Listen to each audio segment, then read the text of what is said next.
పుష్కరాలంటే Telugu Desam party నాయకులకి ఒక ప్రత్యేకమైన ఆనందం. గతంలో కూడా పుష్కరాలు జరిగినప్పుడు వేల కోట్ల రూపాయల పనులు చేస్తుంటారు. అవి సహజంగానే తెలుగుదేశం పార్టీ నాయకులు వాళ్ళకి సంబంధించిన వ్యక్తులు దానిని సొంతం చేసుకుని పనులు చేసేవాళ్ళు. గతంలో గోదావరి పుష్కరాలప్పుడు తెలుగుదేశం పార్టీ హయాంలో చేసిన పనుల నాణ్యత పైన కూడా పెద్ద ఎత్తున విమర్శలు వచ్చాయి, కథనాలు వచ్చాయి. ఇప్పుడు మళ్ళా గోదావరి పుష్కరాలు రాబోతున్నాయి 2027లో. చంద్రబాబు నాయుడు గారు ఇటీవల కొన్ని వ్యాఖ్యలు కూడా చేశారు. తెలుగుదేశం పార్టీ ఎప్పుడు అధికారంలో ఉంటుంది అప్పుడే గోదావరి పుష్కరాలు వస్తూ ఉంటాయి, వాటిని నిర్వహించడం అన్నది ఒక అదృష్టంగా నేను భావిస్తూ ఉంటాను అని చంద్రబాబు నాయుడు గారు ఇటీవల ఒక స్టేట్మెంట్ కూడా ఇచ్చారు. అయితే ఈసారి గోదావరి పుష్కరాల నిర్వహణ విషయంలో క్రెడిట్ ఎవరిది, పైచేయి ఎవరిది ఉంటుంది అన్నది ఇప్పుడు పెద్ద చర్చనీయాంశం అవుతుంది. సోమవారం రాజమండ్రిలో గోదావరి పుష్కరాలకు సంబంధించిన ఏర్పాట్లని పరిశీలించేందుకు డిప్యూటీ సీఎం పవన్ కళ్యాణ్ గారు వెళ్లారు. పుష్కరాల నిర్వహణ బాధ్యత నాదే అని ప్రకటించేసుకున్నారు. ఈ పుష్కరాల వరకు కావాలంటే నెలకు 4 సార్లైనా నేను రివ్యూ చేస్తా, సమీక్షిస్తా అని కూడా చెప్పారు. పుష్కరాలకు సంబంధించి సరిగా సన్నద్ధం కావడం లేదు అధికార యంత్రాంగం, మీరు హడావిడిగా పనులు చేసి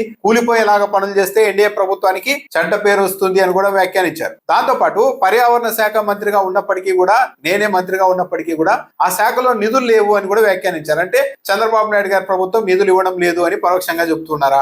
అట్ ది సేమ్ టైం సరైన ప్రణాళిక లేకపోతే నరేంద్ర మోడీ గారు నిధులు ఇవ్వరు అని కూడా వ్యాఖ్యానించారు. అంటే పుష్కరాల నిర్వహణలో కేంద్ర ప్రభుత్వం, నరేంద్ర మోడీ గారు కూడా నిధులు ఇస్తున్నారు అన్న అర్థం వచ్చేలాగా కూడా మాట్లాడారు. అన్నింటికీ మించి చంద్రబాబు నాయుడు గారు ఎప్పుడైనా సరే గోదావరి పుష్కరాలు, కృష్ణా పుష్కరాలు వచ్చినప్పుడు తాను ముందుండి మొత్తం వ్యవస్థ నడిపిస్తున్నాను అన్నట్టుగా క్లెయిమ్ చేసుకుంటూ ఉంటారు. కానీ ఈసారి ఏకంగా పవన్ కళ్యాణ్ గారి ముందుగా గోదావరి పుష్కరాల బాధ్యత నాదే అని ప్రకటించేసుకున్నారు. ఇప్పుడు చంద్రబాబు నాయుడు గారు పోటీగా వచ్చి లేదు నేను నిర్వహిస్తున్నాను అని చెప్పుకోవడానికి లేదు. పైగా వీలైతే నెలకు 4 సార్లైనా నేను సమీక్షిస్తా పుష్కరాలకు సంబంధించి ఏర్పాట్లపైన అని పవన్ కళ్యాణ్ గారు చెప్పారు. ఇక డిప్యూటీ సీఎం పవన్ కళ్యాణ్ గారు నెలకు 4 సార్లు సమీక్షించిన తర్వాత ఇక చంద్రబాబు నాయుడు గారు సమీక్షించడానికి ఏముంటుంది? 8,600 కోట్ల రూపాయల అంచనా ఏది మొత్తం ఈ పుష్కరాల ఏర్పాట్లకు సంబంధించి నిధులు 8,600 కోట్ల రూపాయలు. సహజంగా మొత్తం చంద్రబాబు నాయుడు గారు లీడ్ చేస్తూ ఉంటే, తెలుగుదేశం పార్టీ వాళ్ళకి కాంట్రాక్ట్ పనులు దక్కి ఉంటే ఈ మొత్తంలో భారీగా వాళ్ళు మిగిల్చుకునేవాళ్ళు. కానీ ఈసారి పవన్ కళ్యాణ్ ముందే ఒక అడుగు ముందుకేసి పుష్కరాల బాధ్యత నాదే అని ప్రకటించడం, నెలకు 4 సార్లు రివ్యూ చేస్తా అని చెప్పడం, ఇలా ఇష్టానుసారం పనులు చేస్తే నరేంద్ర మోడీ గారు నిధులు ఇవ్వరు అని చెప్పడం, ఇవన్నీ చూస్తూ ఉంటే ఈ మొత్తం పుష్కరాల ఏర్పాట్లు 8,600 కోట్ల రూపాయలతో చేస్తున్న ఈ పనుల్లో ఈసారి తెలుగుదేశం పార్టీ వాళ్ళు వేలు పెట్టడానికి, చేయి పెట్టడానికి పెద్దగా అవకాశం ఉండదా అన్న ఒక చర్చ కూడా నడుస్తోంది. పుష్కరాల నిర్వహణ బాధ్యత నాదే అని పవన్ కళ్యాణ్ గారు ప్రకటించిన తర్వాత ఇక చంద్రబాబు నాయుడు గారు ముందుకొచ్చి పుష్కరాలను నేనే గొప్పగా నిర్వహించాం, తెలుగుదేశం పార్టీ ప్రభుత్వం అద్భుతంగా చేసింది అని ఇలాంటి క్లెయిమ్లు చేసుకోవడానికి కూడా అవకాశం లేకుండా చేశారు. కానీ చంద్రబాబు నాయుడు గారు ఇలా వదిలేస్తారా, లేకుంటే తాను కూడా ఈ క్రెడిట్ తీసుకోవడంలో పవన్ కళ్యాణ్ గారితో పోటీ పడేందుకు కూడా ముందుకు వస్తారా అనేది కూడా చూడాలి. దాంతో పాటు చంద్రబాబు నాయుడు గారు,